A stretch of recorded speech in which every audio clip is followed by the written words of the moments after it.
I never thought a single moment of carelessness could destroy everything I had built with my family, but that Sunday afternoon changed my life forever, and now I don't know if I'll ever be able to look my cousin in the eyes again. My name is Sarah. I'm 26 years old, and I've always been the responsible one in the family. I work as a graphic designer in Portland, Oregon. I live alone in a small apartment downtown, and until 3 months ago, my life was absolutely normal and predictable. My cousin Jennifer and I grew up together like sisters. She's 2 years younger than me, always been more outgoing, more spontaneous, the type of person who lights up any room she walks into. When she started dating Marcus about a year ago, I was genuinely happy for her. He seemed like a good guy, worked in finance, always treated her well, and my whole family approved of the relationship. Marcus was that kind of man who knew exactly what to say at family dinners, who helped my uncle fix things around the house, who seemed genuinely interested in becoming part of our family. If you're connecting with this story, I'd really appreciate it if you could help this channel grow by hitting that subscribe button. We're working toward reaching 5,000 subscribers, and your support means everything to me. Everything started on a typical Sunday in August. My aunt had organized one of those family barbecues at her house in the suburbs, the kind where everyone brings something, and we spend the whole afternoon together. Jennifer had told me that Marcus would be there, and I was looking forward to seeing them together because she had been so happy lately, talking about plans for the future, maybe even moving in together. The day was perfect, sunny but not too hot, and my aunt's backyard was full of relatives laughing, kids running around, the smell of grilled meat filling the air. I had arrived early to help set up, wearing a comfortable summer dress, and I felt good, relaxed, surrounded by the people I loved most in the world. Marcus arrived with Jennifer around 2 in the afternoon, and as always, he greeted everyone with that confident smile of his. Around 4 o'clock, I decided to take a shower before dinner because I had been helping in the kitchen and felt sticky from the heat. My aunt told me to use the guest bathroom upstairs, the one with the better shower, and I grabbed my bag with a change of clothes and went up.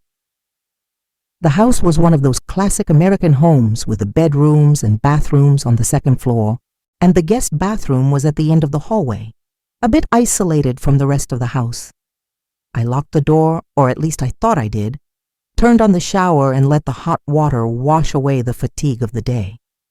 I took my time, shampooed my hair twice, used my aunt's expensive conditioner, and just enjoyed those minutes of peace away from the family chaos downstairs.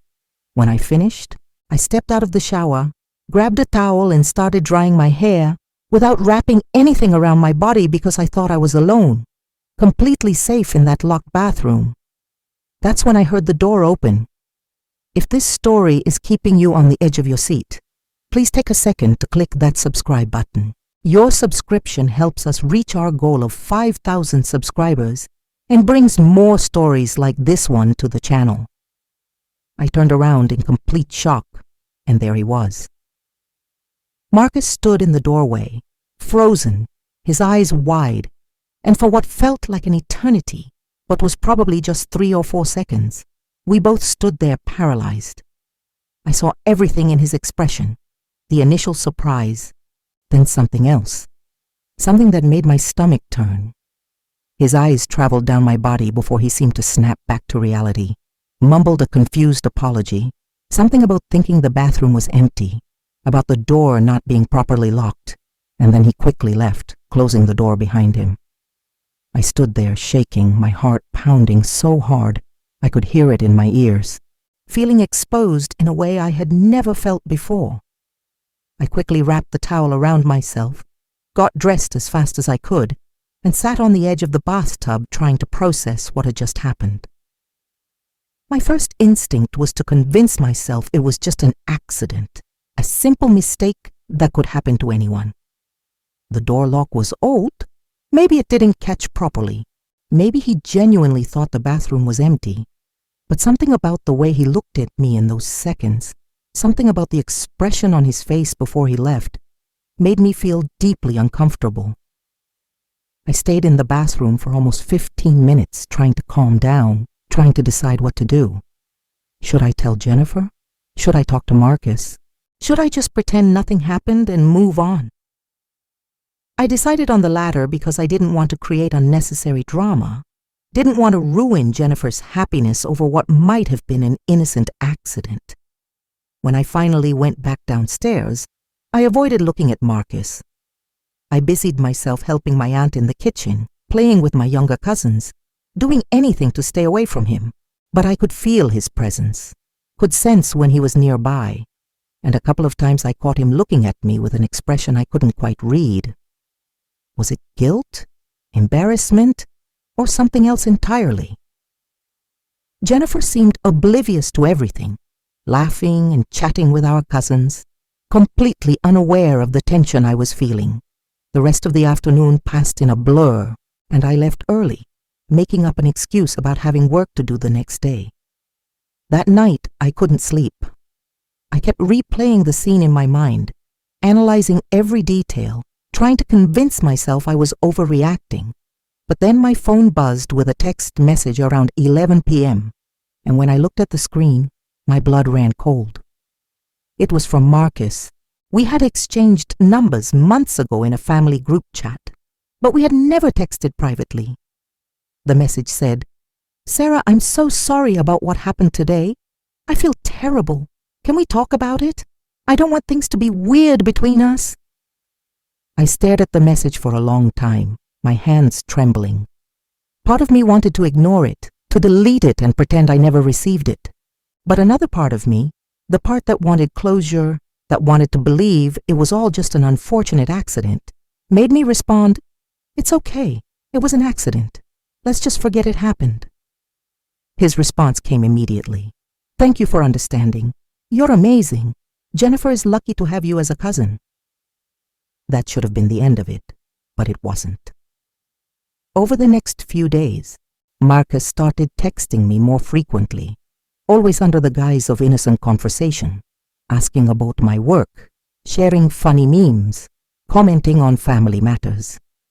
At first I responded politely, not wanting to be rude, telling myself he was just trying to be friendly, trying to smooth things over after the bathroom incident. But then the messages started changing, becoming more personal, more frequent, arriving late at night when I knew Jennifer was probably already asleep. "Hey, if you're finding this story compelling, I'd love for you to join our community by subscribing to the channel. We're on a mission to hit 5,000 subscribers, and every single one of you makes a difference. Just click that red subscribe button below." 3 weeks after the bathroom incident, Marcus sent me a message that crossed a line I didn't even know we were approaching. I can't stop thinking about that day. I know I shouldn't say this, but I need you to know. I stared at the message in disbelief, my heart racing. This couldn't be happening. He couldn't be saying what I thought he was saying. I didn't respond. I turned off my phone and tried to sleep, but my mind was racing with 1,000 thoughts. What did he mean exactly? Was he confessing feelings? Was this some kind of twisted game? And most importantly, what was I supposed to do now?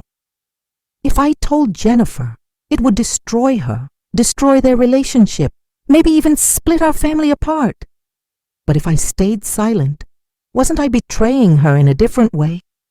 The next morning, I called my best friend Rachel, the only person outside my family I felt I could trust with this situation.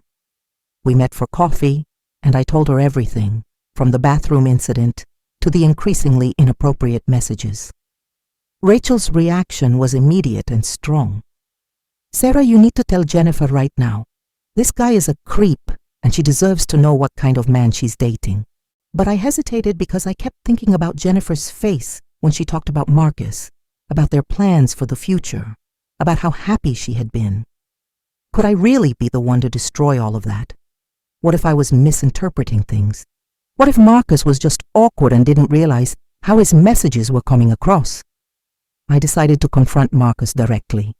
I texted him asking to meet in person, in a public place, to discuss what was happening.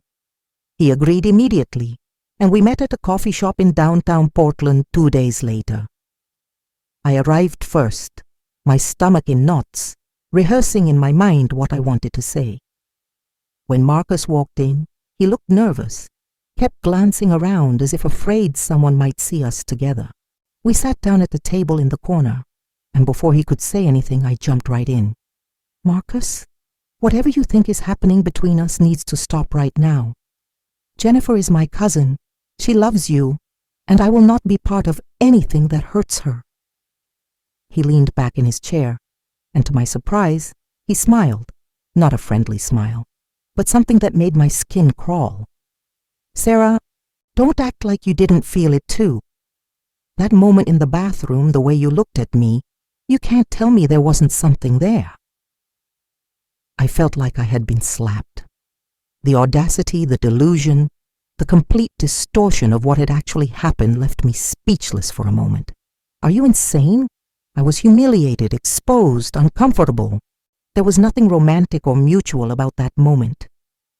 He shook his head, still with that unsettling smile. You're lying to yourself. Why else would you have been so friendly in your texts? Why else would you agree to meet me here alone? I realized then that I was dealing with someone who had built an entire fantasy in his mind, someone who had twisted an accidental violation of my privacy into some kind of romantic moment. I stood up to leave, but he grabbed my wrist, not hard enough to hurt, but firm enough to stop me. Don't walk away from this, Sarah. We could be good together better than Jennifer and I ever were. She doesn't have to know. Your support means the world to me, so if you haven't already, please hit that subscribe button and help us reach 5,000 subscribers. Together we're building an amazing community here. I pulled my hand away and left without another word, my entire body shaking with anger and fear. That night, I made my decision. I had to tell Jennifer everything, no matter the consequences. I called her and asked if I could come over to her apartment, said I needed to talk to her about something important. She sounded worried, but agreed immediately. When I arrived at her place an hour later, she greeted me with a hug and made us tea, and we sat on her couch like we had done 1,000 times before. But this time was different. This time I had to break her heart. I started from the beginning, told her about the bathroom incident, about Marcus's messages, about our coffee shop meeting, about everything. I watched her face transform as I spoke, from confusion to disbelief to horror to a pain so deep it made me want to take back every word. When I finished, there was silence. Jennifer just sat there, staring at her hands, tears streaming down her face. Finally, she spoke, and her words cut through me like a knife. Why did you wait so long to tell me? Why did you meet with him alone? Sarah, how could you do this to me? I tried to explain, tried to make her understand that I was trying to protect her, that I didn't want to hurt her, but she wasn't listening anymore. She stood up and asked me to leave, said she needed time to process everything. I left her apartment feeling worse than I had felt in my entire life. I had done the right thing, hadn't I? I had told her the truth, protected her from Marcus's manipulation. But why did it feel like I had lost her forever? The next few days were torture. Jennifer wouldn't answer my calls or texts. My aunt called me angry and confused, saying that Jennifer and Marcus had broken up but that Jennifer wouldn't explain why, and somehow there were rumors floating around the family that I was involved. Some relatives started looking at me differently at the next family gathering, whispering when I walked by, and I felt like I was being blamed for something that wasn't my fault. Then exactly 1 week after I told Jennifer everything, I received a message that made my blood run cold. It was from Marcus, and it was just one sentence. You're going to regret this. I screenshot the message and immediately called the police to ask about my options, filed a report about harassment, and started documenting everything. But the real nightmare was just beginning. Marcus started showing up places where he knew I'd be, always maintaining just enough distance to claim it was coincidental. He'd be at the grocery store I frequented, at the coffee shop near my office, walking past my apartment building. Each time, he'd just smile and wave, and there was nothing I could legally do because he wasn't technically threatening me, wasn't technically doing anything wrong. If you're still with me, thank you for listening to my story. Please consider subscribing to the channel if you haven't already.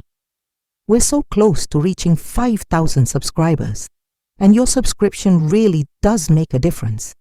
Just click that button below. The psychological toll was devastating. I started having panic attacks, couldn't sleep properly, jumped at every unexpected sound. I installed extra locks on my apartment door, security cameras, and started varying my routines so I'd be less predictable. I told Rachel everything, and she insisted I get a restraining order, but my lawyer said that without direct threats or physical contact, it would be difficult to obtain one. Meanwhile, Jennifer still wasn't speaking to me. I wrote her letters, sent her messages explaining everything, begging her to understand that I never wanted any of this, that I was a victim too. But she remained silent, and that silence hurt more than anything Marcus was doing. I felt like I had lost my cousin, my sister, the person I had grown up with, all because I had tried to do the right thing. Was this my punishment for waiting too long to tell her? For meeting Marcus alone that day? For not seeing the signs earlier? The guilt was eating me alive, mixing with the fear, with the anger, creating a toxic emotional cocktail that was destroying me from the inside. 2 months after everything exploded, I received a text from an unknown number. When I opened it, I saw it was a photo, a screenshot of a conversation between Marcus and someone whose name was blocked out. In the conversation, Marcus was talking about me, saying things that made me sick to my stomach, discussing strategies to make me understand what we could have together, talking about following my routines, learning my schedule. The message that came with the screenshot just said, "You need to see who he really is. Be careful. A friend." I immediately took the screenshot to the police, and finally, they took my concerns seriously. They opened an investigation into Marcus for stalking, and I got a temporary restraining order. But here's where everything gets even more complicated, more twisted than I ever could have imagined. 3 days after I got the restraining order, Jennifer showed up at my apartment. I almost didn't recognize her at first because she had lost weight, looked exhausted with dark circles under her eyes. We stood in my doorway for a long moment, just looking at each other, and then she started crying, and I started crying, and we hugged for what felt like an eternity. She came inside, and we talked for hours. She told me she believed me now, that she was sorry for shutting me out, that she had found things on Marcus's computer that confirmed everything I had said and more. Apparently Marcus had been obsessed with me long before the bathroom incident, had photos of me from family events saved in hidden folders, had been planning ways to get close to me for months. Jennifer's revelation was both validating and horrifying. It meant I wasn't crazy, wasn't overreacting, but it also meant that Marcus was far more dangerous than I had realized. The bathroom incident wasn't an accident at all. It was planned, calculated, a violation that he had been building up the courage to commit. Jennifer told me she had gone to the police as well, provided them with the evidence she found, and that Marcus was now facing serious charges. But she also told me something that broke my heart all over again.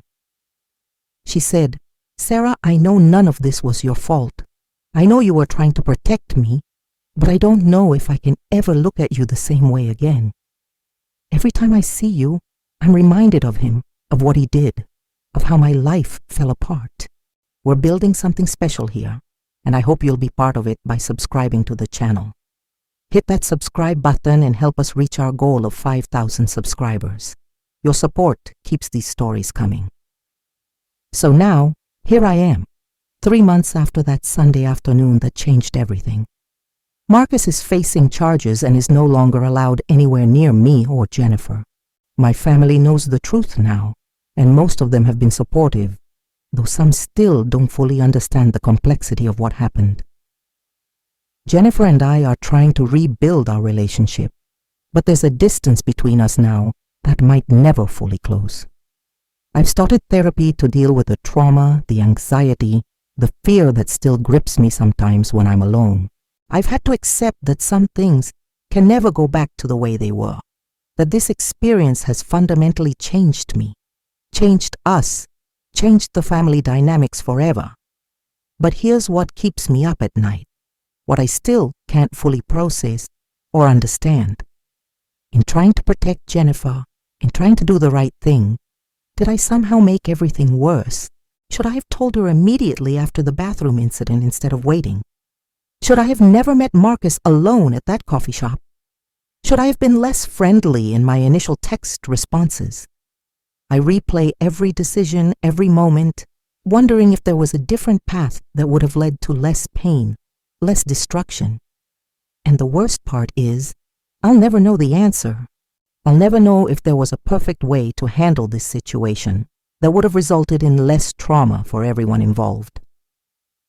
Jennifer asked me recently if I thought Marcus genuinely believed there was something between us, or if he knew all along that he was manipulating the situation. I honestly don't know.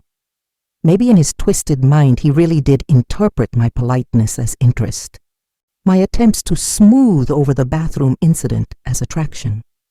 Or maybe he's simply a predator who saw an opportunity and took it, who calculated every move designed to isolate me, to make me doubt myself, to drive a wedge between me and Jennifer. The truth is probably somewhere in between, a messy combination of delusion and deliberate manipulation that makes it impossible to fully categorize or understand.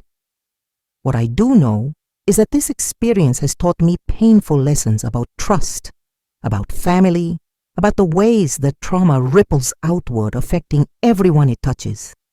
It's taught me that doing the right thing doesn't always lead to the right outcome, that sometimes there are no good choices, only less bad ones. It's taught me that silence can be as damaging as action, that waiting to speak up can create its own kind of harm, even when the intentions are good. Before I finish, I want to ask you one more time to please subscribe to the channel if this story resonated with you. We're working hard to reach 5,000 subscribers, and your click really matters. Join our community by hitting that subscribe button. The other day, my aunt asked me if I regretted telling Jennifer the truth. She asked if knowing how everything would unfold, I would have made the same choice.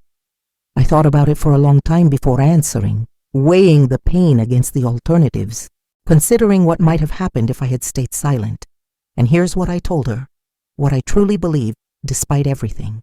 Yes, I would tell her again. Because Jennifer deserved to know the truth about the man she was building a life with. Because staying silent would have meant betraying her in a deeper, more fundamental way. Because even though the truth destroyed so much, lies would have been worse in the long run. But that doesn't make any of this easier. It doesn't heal the wounds or rebuild the trust or erase the fear. Marcus's trial is coming up in 2 months, and both Jennifer and I will have to testify. We'll have to relive everything in front of a courtroom full of strangers. My lawyer says we have a strong case, that the evidence Jennifer found combined with the documented stalking behavior should lead to a conviction. But I've learned not to count on anything, not to assume that justice will necessarily prevail or that closure is guaranteed. I've learned that some questions don't have answers, that some pain doesn't have an expiration date, that some relationships can never fully heal no matter how much both parties want them to. So now I'm left with an impossible question, one that haunts me every single day. Was I right to prioritize truth over temporary peace? Was I right to risk my relationship with Jennifer in order to protect her from Marcus? Or should I have found a different way, a better way, a way that wouldn't have cost us so much? And here's the part that keeps me awake at night, the thought that terrifies me more than any message from Marcus ever could. What if there was no right answer? What if this was one of those situations where every path led to pain, where every choice carried its own devastating consequences? What if the bathroom incident that Sunday afternoon set in motion a chain of events that was always going to end in destruction, regardless of what decisions I made afterward? Jennifer told me last week that she's thinking about moving to another state, starting fresh somewhere where she doesn't have to see the places she went with Marcus, where she doesn't have to run into people who know the story. Part of me wants to beg her to stay, to keep working on rebuilding what we had. But another part of me understands, knows that sometimes distance is the only way to heal, that sometimes love means letting people go even when it breaks your heart. If she leaves, will that be another thing I have to carry? Another consequence of that Sunday afternoon? Another price paid for truth? So I'm turning to you now, whoever is listening to this story, whoever has made it this far with me through all of this mess and pain and confusion. What would you do in my place? If you could go back to that moment in the coffee shop with Marcus, to that phone call with Jennifer, to any of the dozen crucial decision points along this journey, what choice would you make? Would you have told Jennifer immediately after the bathroom incident, damn the consequences? Would you have confronted Marcus differently, more forcefully, less naively? Would you have involved your family earlier, gotten outside help sooner, protected yourself more aggressively, or would you have stayed silent, let Jennifer figure it out on her own, avoided the blame and the suspicion and the whispers that still follow me at family gatherings? I really need to know, because I'm still living with these questions every single day, still wondering if I'm the hero or the villain of this story, still trying to understand if I saved Jennifer or if I destroyed us both. Please, leave me a comment below telling me what you think, what you would have done, whether you believe I made the right choices, or if you see a path I missed, a better way through this nightmare that I was too blind or too scared to take. And please, if you haven't already, subscribe to the channel. Help us reach 5,000 subscribers. Click that red subscribe button and become part of this community, because I need to know I'm not alone in this, that my story matters, that maybe by sharing it, I can help someone else who finds themselves in an impossible situation with no clear answers. Because here's the truth, the raw, painful truth that I'm still learning to accept. That Sunday afternoon didn't just change my relationship with Jennifer or expose Marcus for who he really is. It changed me, fundamentally and forever. It took away my sense of safety, my belief that doing the right thing leads to right outcomes, my trust in my own judgment. It left me questioning everything, doubting myself, wondering if I'll ever feel whole again. And the worst part, I still don't know if it was worth it. I still don't know if the truth I fought so hard to tell was worth the price we all paid. So please, tell me, what would you have done? What would you do now? Because I'm still searching for answers, still trying to make sense of the wreckage, still wondering if redemption is even possible after everything that's happened.